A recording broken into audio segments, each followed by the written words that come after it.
Assalamualaikum warahmatullahi wabarakatuh. Oke kelas, ini adalah hari pertama kita bertemu sekalipun di tengah pandemi wabah virus corona.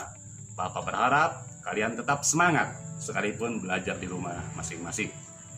Pertemuan kali ini Bapak akan membahas sebuah materi dan ini pernah viral di bumi Nusantara Indonesia, yaitu materi tentang khilafah. Apa itu khilafah? Pengertian khilafah menurut bahasa adalah berasal dari bahasa Arab. Khalafa yakhlifu khilafatan, yang artinya menggantikan. Nah, setiap sesuatu yang digantikan itu namanya khilafah. Kalau menurut istilah adalah pemerintahan yang diatur berdasarkan syariat Islam. Khilafah ini sifatnya umum, meliputi kepemimpinan yang mengurusi bidang keagamaan dan kenegaraan sebagai pengganti Rasulullah SAW. Khilafah itu adalah merupakan sebuah sistem, sedangkan orangnya, manusianya itu disebut dengan khalifah. Ini pernah terjadi ketika Rasulullah wafat digantikan oleh sahabat-sahabatnya yang kita kenal dengan sebutan Khulafaur Rasyidin. Yang pertama, Abu Bakar Siddiq, yang disebut dengan Khalifah pertama.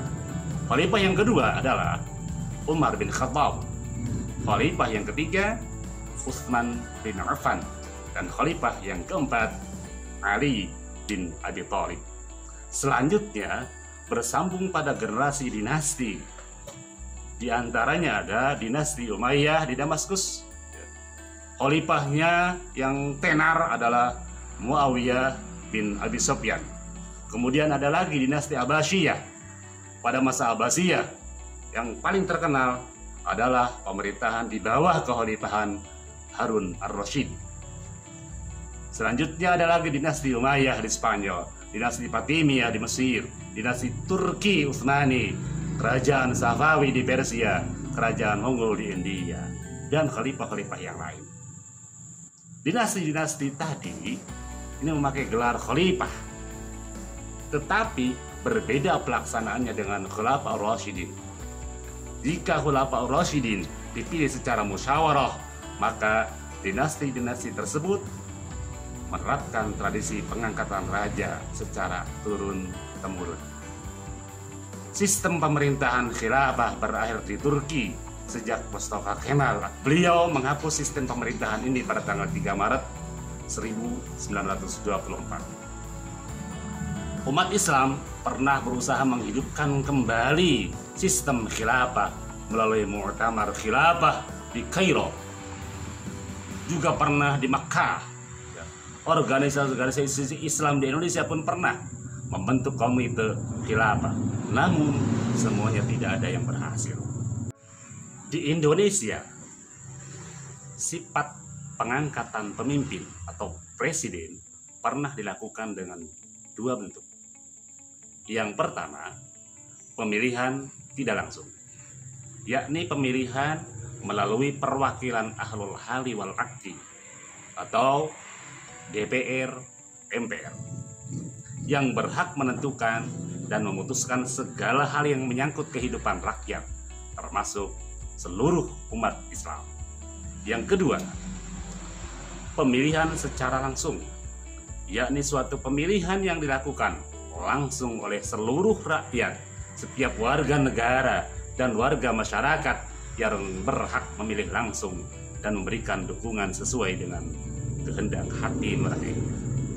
Pemilihan langsung ini pertama kali dilakukan pada tahun 2004 setelah berpuluh-puluh tahun lamanya dilakukan melalui lembaga perwakilan sejak 18 Agustus 1945, yakni pada saat itu memilih Pak Soekarno menjadi presiden pertama Indonesia melalui musyawarah Panitia Persiapan Kemerdekaan Indonesia.